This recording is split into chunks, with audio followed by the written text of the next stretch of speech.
खुशियाँ चख ले, महकी मीठी मुस्कान भरी, उम्मीदों का बस ठौर यही, बस अब दुख और नहीं, बस अब दुख और नहीं, बस अब दुख और नहीं, रब बस अब दुख और नहीं। नमस्कार, स्वागत है और हार्दिक अभिनंदन है आप सभी का। आपके दुख दर्द को सुनने का, सुलझाने का, आपकी समस्याओं को देखने का, बातें करने का समय आ चुका है। बस अब दुख और नहीं। आइए अभिनंदन करें विश्व विख्यात ज्योतिषाचार्य, प्रकांड विद्वान, लाल किताब अमृत के प्रतिपादक पंडित जी वशिष्ठ जी का। जैसे पूज तीरथ कोई चंद्र किरण, जैसे ज्ञान दीप कहीं जल गई है, खुशियों का शहर कोई रब की महल, जैसे माँ की दुआएं फल गई है, कहीं चंदन महका दस्तक बसंत की, जैसे बाग में खुशियाँ खिल गई है, जैसे सुख का सूरज युग ही गया, दर्शन गुरु वशिष्ठ का हो ही गया, दर्शन गुरु माता रानी खुशियां बख्शे। हो ही गया। पहले हम एक ही गेस्ट को बुलाते थे और उसके सुख और दुख के ऊपर डिस्कशन किया करते थे, लेकिन अब हमने 4 अलग अलग जगह से लोगों को बुला करके और 4 अलग अलग बड़ी से बड़ी समस्याओं को लेकर के उनका निदान उनको तो बताना ही है, साथ में आप सब तक बड़ी से बड़ी समस्या के हल पहुंचाने हैं ताकि आप सबके दुख समाप्त हो सके। अब हम आपसे पूछते हैं कि आपका सवाल क्या है। परेशान हो गया हूँ जिंदगी से, मन करता है या तो संन्यास ले लूं या मर जाऊं। सब हसरत जलकर राख हुई। 27 गुण मिले थे कुंडली में, क्या हुआ? कुछ भी नहीं, बहू तो उल्टा निकली। हर रिश्ते टूटी साख हुए। बाहर आपको बुखार आता है, खांसी आती है, आप भाग के डॉक्टर के पास जाते हो, इलाज कर लेते हो, लेकिन इस तरह की समस्याओं का इलाज सिर्फ जन्म कुंडलियों के अंदर से ही मिल सकता है और कहीं से नहीं आपको मिल सकता, क्योंकि वही बताते हैं कि कितनी रेशो के अंदर कौन से ग्रह की कितनी ताकत आपकी कुंडली के अंदर कहां पर बैठी है, कौन सी ज्यादा बैठी है, कौन सी कम बैठी है, कौन सी पॉजिटिव बैठी है, कौन सी नेगेटिव बैठी है। मेरी जो समस्या है थोड़ा हटके है। एक तो मैं वैसे ही परेशान हूँ, मेरा इस दुनिया में मन नहीं लगता, परेशान हो जाता हूँ जब ऐसे लोगों को साथ में बैठे देखता हूँ कि हर समय अपनी परेशानी, मेरी माँ मुझे ये कर रही है, मेरी बहू ये ऐसा कर रही है, मैं बीमार हूँ, मेरे पास पैसा नहीं है, मेरा मन करता है सब छोड़ दूँ। तू जिंदा जिंदा रोज मरे। मेरा सर भन्ना जाता है, सुबह उठता हूँ शाम को हर समय ऐसा लगता है कि बस ये दुनिया छोड़ दूँ, सब कुछ छोड़ छाड़ के संन्यास ले लूँ। या तो मैं पागल हो चुका हूँ, मुझे तो लगता नहीं कि एस्ट्रोलॉजर कोई इसका इलाज कर सकता है। सिर्फ एस्ट्रोलॉजी ही इसका इलाज कर सकती है, शायद और कोई चीज इस चीज का इलाज नहीं कर सकती। और एक बात याद रखो, इस दुनिया के अंदर अलग अलग बुद्धि के इंसान होते हैं, अलग अलग क्षमताओं के इंसान होते हैं और अलग अलग बिल्कुल नेचर के इंसान होते हैं। इसके अंदर ग्रहों ने जो आपकी बुद्धि बना दी, आप उस तरह के हो, आप जरूर ज्ञानवान होगे, हर चीज को करने में पूरे सक्षम हो, लेकिन अगर डिप्रेशन के योग आपकी कुंडली के अंदर है, बुध और राहु दोनों ही बृहस्पति के घरों में है, ये बुरे घरों के अंदर, ये आपस में टकराव के ऊपर है, तो आपको ये चीजें पैदा हो सकती है। और ऐसे में बुध राहु आपके खराब तो छोड़िए, अगर आपके भांजे की कुंडली में भी हुए, मामा के घर में बैठे हुए, तो वो भी कहेंगे मामा सन्यासी हो जा।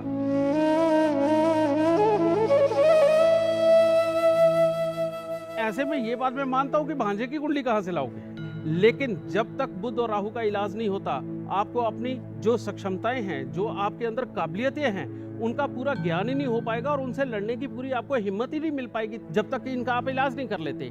ये भी एक तरह की बीमारियां ही है, लेकिन इस तरह की समस्याओं का इलाज सिर्फ जन्म कुंडलियों के अंदर से ही मिल सकता है और कहीं से नहीं आपको मिल सकता, क्योंकि वही बताते हैं कि कितनी रेशो के अंदर कौन से ग्रह की कितनी ताकत आपकी कुंडली के अंदर कहां पर बैठी है, कौन सी पॉजिटिव बैठी है, कौन सी नेगेटिव बैठी है। मैंने साइंस पढ़ी है और हमें कहीं ये नहीं बताया जाता कि बुध ये ऐसे कर सकता है, जुपिटर ऐसे कर सकता है। लाखों किलोमीटर दूर जो ग्रह हैं वो हमारे ऊपर कैसे इफेक्ट कर सकते हैं। मैं वही तो बात कह रहा हूँ, आज तक आप गॉड पार्टिकल नहीं ढूंढ पाए, आज ढूंढा है तो उसकी ताकत नहीं जानते। अभी आप पहुंचे ही कहाँ हो, हम तो बहुत देर पहले इन सबको पार कर चुके हैं।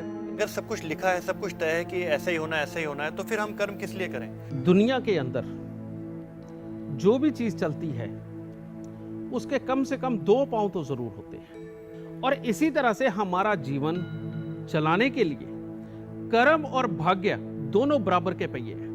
मजदूर उससे ज्यादा कर्म कौन करता है? जो सुबह बेचारा शुरू होता है, रात तक सिर्फ एक रोटी के पैसे ले जाकर के वही रोटी खा लेता है और सुबह आने तक के पैसे नहीं बचते उसके पास में। कर्म उससे ज्यादा कौन कर रहा है? और अगर भाग्य की बात कहें तो हमारे यहाँ कहावत है, लल्लू करे कवलियां रब सिद्धियां पावे।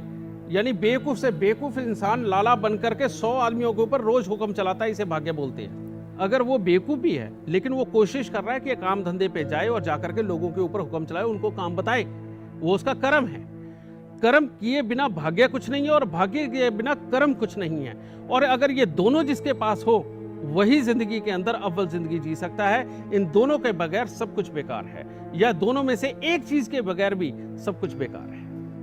मैं पहले भी कई एस्ट्रोलॉजर्स के पास घूम चुका हूँ। मेरा नाम जो संदीप शर्मा आप देखेंगे तो इसमें संदीप कुमार शर्मा है। मुझे याद है एक बार मैं न्यूमेरोलॉजिस्ट के पास गया तो उन्होंने कहा कि आपका नाम संदीप शर्मा ठीक नहीं है, इसमें आप कुमार लगा देंगे, बीच में संदीप कुमार शर्मा कर देंगे या संदीप के शर्मा कर देंगे तो आप बहुत ही ऊंचाइयों को छुएंगे। पर इस बात को मेरे ख्याल से आज 4 या 5 साल हो गए और तब से मैं धरातल में ही चले जा रहा हूँ, ऊंचाई तो पता नहीं कहाँ चली गई। पर आप प्रोफेशन से एक साइंटिस्ट हैं जी। तो साइंटिस्ट हैं, यानी हर चीज़ को जांच परख कर जब तक आपकी कसौटी पे वो चीज़ सही नहीं होती आप उस पर बिलीव नहीं करते, बिल्कुल विश्वास नहीं करते। आपने कहा कि जब आप इन लोगों की बातें सुन रहे थे तो आपके मन में एक विरक्ति का भाव था। मुझे सोचकर बहुत हैरानी हो रही थी कि एक साइंटिस्ट ऐसी बात कह रहा है कि मुझे घुटन हो रही है इन बातों से, मैं इनसे बाहर निकलना चाहता हूँ, मैं बिल्कुल सब कुछ छोड़ के चला जाना चाहता हूँ। इसके पीछे वजह क्या है? दरअसल सबसे बड़ी वजह है कि जब से मेरा जन्म हुआ मैंने बहुत सी प्रॉब्लम्स देखी हैं। ये ठीक है मैंने पढ़ाई अच्छी की, साइंटिस्ट बना, लेकिन उसके बावजूद भी जब भी देखता हूँ, जैसे मैं गवर्नमेंट जॉब है आज मेरी, तो 10 साल अगर पिछले मैं अपने जॉब के देखूं तो उसमें से 8 बार मेरी ट्रांसफर हुई है। एक जगह जाता हूं, उसके बाद दूसरी जगह भेज दिया जाता है, उसके बाद तीसरी जगह भेज दिया जाता है। तो ऐसे करते करते मैं हमेशा घूमता रहता हूं। मेरी परफॉर्मेंस में कोई कमी नहीं है, लेकिन फिर भी हमेशा मेरे बॉस के साथ, मेरे सुपीरियर्स के साथ मेरी कभी नहीं बनी। उसके बाद घर का माहौल, आसपास का माहौल, मैं चारों तरफ दुख देख देख के पता नहीं क्यों मुझे लगता है कि शायद ये दुनिया मेरे लिए नहीं है। मुझे लगता है शायद मुझे इसे छोड़ देना चाहिए, या तो मैं इसके लिए सुसाइड कर लूं या सब कुछ छोड़ छाड़ कर मैं जंगलों में चला जाऊं। आपके कर्म स्थान और 5वें घर के बीच में लड़ाई है। एस्ट्रोलॉजी के अंदर एक लॉ है कि 10वें घर में और 5वें घर में जो भी ग्रह बैठ जाए, चाहे वो दुश्मन हो चाहे वो दोस्त हो, वो आपस में दुश्मनी ही करते हैं। और ऐसे लोगों को अपने काम काज के अंदर से कभी भी सेटिस्फेक्शन नहीं मिल सकती, चाहे वो प्रोफेशनल ही हो। तो इससे पता चलता है कि चंद्रमा खराब है। चंद्रमा खराब होने की वजह से आपका मन हर वक्त अपसेट रहता है और बाहर की समाज की बातें देख करके भी आपका मन करता है कि क्या रखा है इस समाज के अंदर, इससे अच्छा तो संन्यास ले लें। ये जो टकराव है 10वें और 5वें घर का, इसको खत्म करना बेहद जरूरी है सबसे पहले। लेकिन चंद्रमा जो खराब है, जिसके कारण आप सुसाइड भी सोचते हो और बहुत जल्दी अपसेट हो जाते हैं बाहर की ये बातों को देख के, उसका इलाज मैं आज आपको अभी दे रहा हूं। ऐसे बच्चे जो नेगेटिव सोचते हैं, सुसाइड तक के लिए सोचते हैं, उनके लिए खास उपाय है किसी भी विधवा आश्रम में जाकर के सोमवार के दिन थोड़े से चावल, दूध या कोई भी मिठाई वाली साथ में वस्तु खोई की, वो ले जाकर के वहां पर दे करके, आप थोड़े पैसे भी दे सकते हैं, ये दे करके वहां पर जितनी विधवा औरतें हों, बुजुर्ग औरतें हों, उनके पांव हाथ लगा करके जरूर आए और उनसे आशीर्वाद लें। और अगर हो सके तो ये काम अगर आप वीकली करें और चाहे बेशक अपनी समर्था के अनुसार थोड़ा थोड़ा करें तो आपको बहुत पॉजिटिव चेंज मिलेंगे। नंबर 2, हर रोज रात को अपने सिराने आपने पानी रख करके सोना है। किसी भी धातु, किसी भी बर्तन के अंदर आप रख के सो सकते हैं। सुबह उठ करके अगर कहीं आसपास में कोई कीकर का पेड़ है, उसके ऊपर आप चढ़ा सकते हैं। अगर कांटे वाला झाड़ नहीं है तो किसी भी बहुत बड़े पेड़ के ऊपर आप उसे चढ़ा करके आ सकते हैं। तीसरा उपाय, घर के आसपास में जितनी भी बुजुर्ग औरतें हों, आपके घर में जितनी बुजुर्ग औरतें हों, उनके पांव हाथ लगा करके आपको आशीर्वाद जरूर लेना है।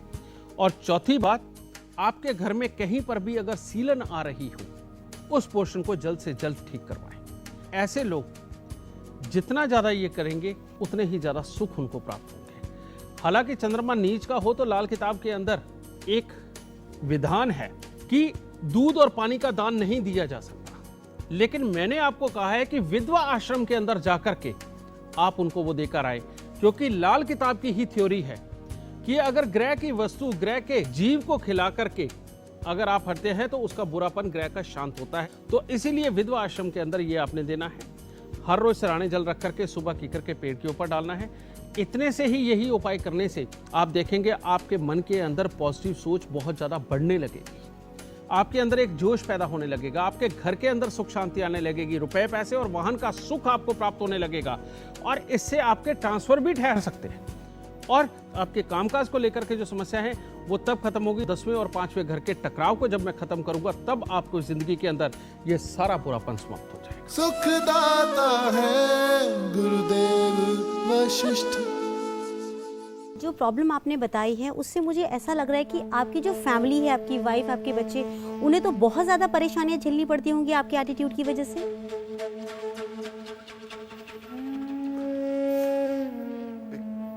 क्या बोलूं मैं, सबके सामने बोला नहीं जाता है, क्या बोलूं। नहीं, कोई बात नहीं, हिम्मत रखो, हम समझ सकते हैं इस बात को। परेशान हो चुका हूं ना सब तरफ से, बॉस की टेंशन, अब 4 लोगों के बीच में बैठा हूं तो मुझे कोई भी पसंद नहीं करता। मैं इस दुनिया के लिए नहीं हूं, मुझे मर जाना चाहिए।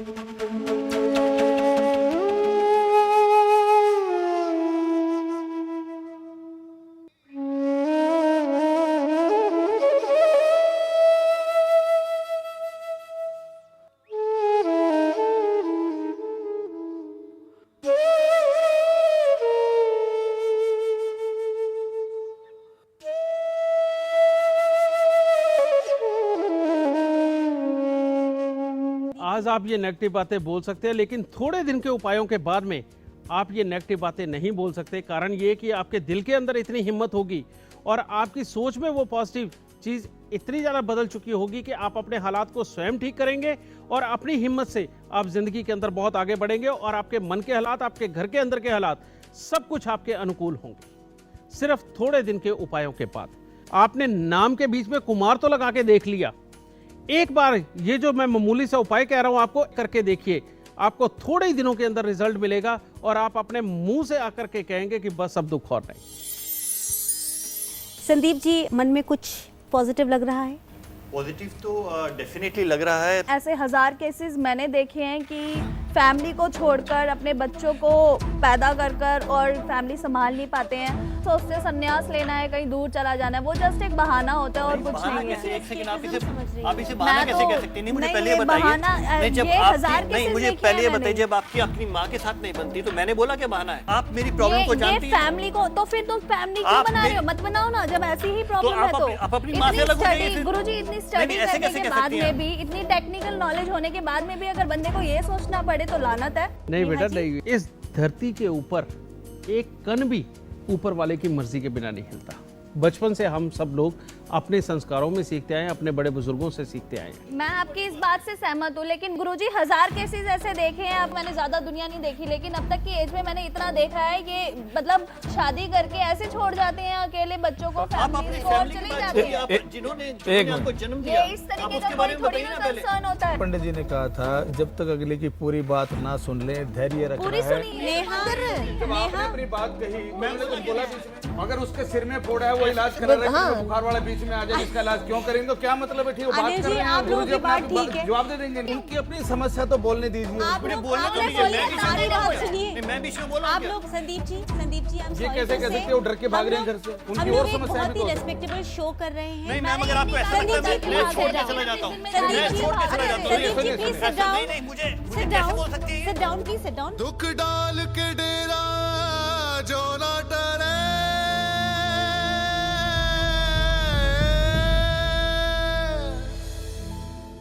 सबकी पर अपनी अपनी आप- प्रॉब्लम्स होती है, इसलिए आप- टेंशन मत लीजिए।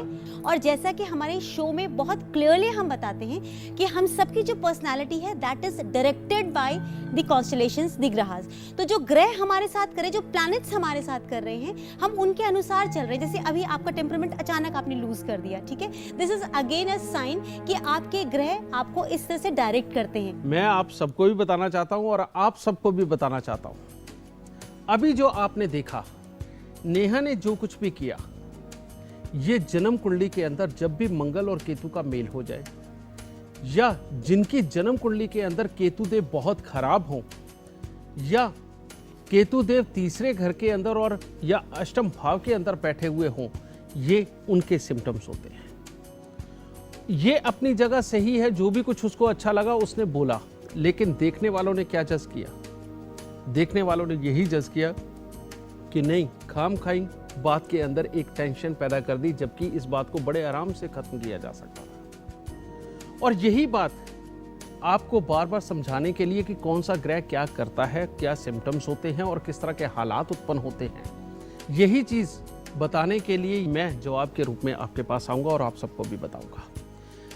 आपने देखा जो चीज यहां पर हालात उत्पन्न हुए, जो नेहा ने अभी अभी जो हालात बना दिए और बात के बीच में आकर के एक टेंशन भी क्रिएट कर दी, ऐसी आदत के बच्चों के लिए सिर्फ थोड़े से उपाय।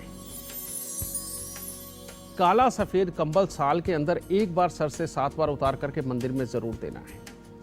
केलों का दान जरूर करना है और गले के अंदर बच्चों के सोना जरूर धारण करके रखें। अगर सोना नहीं पहना सकते तो पीले रंग का धागा जरूर पहनाएं और कोशिश करें कि उनको मल्टी कलर कपड़े ना पहनाएं, सिंगल कलर के वो कपड़े पहने, वो भी वो जिनके अंदर काला या नीला रंग बिल्कुल ना हो। और इसके साथ ही कुत्ता अगर घर पे पालते हैं या कुत्ते की सेवा करते हैं तो इससे अपने आप ये बुरापन अपनी जिंदगी से दूर जाना शुरू होता है। और इसके साथ ही बुरे ग्रहों की वस्तुएं, बंद घड़ियां, खोटे सिक्के, खराब इलेक्ट्रॉनिक सामान को निकाल करके अपने घर से बाहर फेंक दे। जंग लगा लोहा, बरसात में भीगी लकड़ी, ये बिल्कुल आपके घर में नहीं होनी चाहिए। और ऐसे बच्चों को खास तौर पे कहें कि वो मंदिर जाके बड़ के पेड़ या पीपल के पेड़ के ऊपर जल चढ़ा के गीली मिट्टी का तिलक अपने यहां जरूर लगा के आए माथे के ऊपर, क्योंकि जब उनका चंद्र और बृहस्पति अच्छा होगा, केतु अच्छा होगा जो कि केले देने और काले सफेद कंबल देने से होगा, तब बच्चे के अंदर अपने आप धैर्य पैदा होने लगता है, अपने आप उसकी टेंशन वाली बुद्धि कम होने लगती है और अपने आप ही जिंदगी के अंदर अच्छापन पैदा होने लगता है। लेकिन मैं एक बात और कहना चाहता हूं, बहुत सारे बच्चे ऐसे हैं कि जिनकी शादी होते ही उनका स्वभाव बदल जाता है। कई बार घर में बहू आती है, वो पहले ऐसी नहीं होती जो अनलॉजिकल कन्वर्सेशन करती हो, लेकिन शादी के बाद वो अनलॉजिकल कन्वर्सेशन में जाती है। कई बार लड़के में ये बदलाव आते हैं कि पहले वो ऐसा नहीं होता, लेकिन शादी होते ही उसके अंदर ये बदलाव आते हैं। वहां पर आकर के भी आपको यही केतु के इलाज करने हैं, क्योंकि ऐसी कुंडलियों के अंदर शुक्र और चंद्र का संबंध होता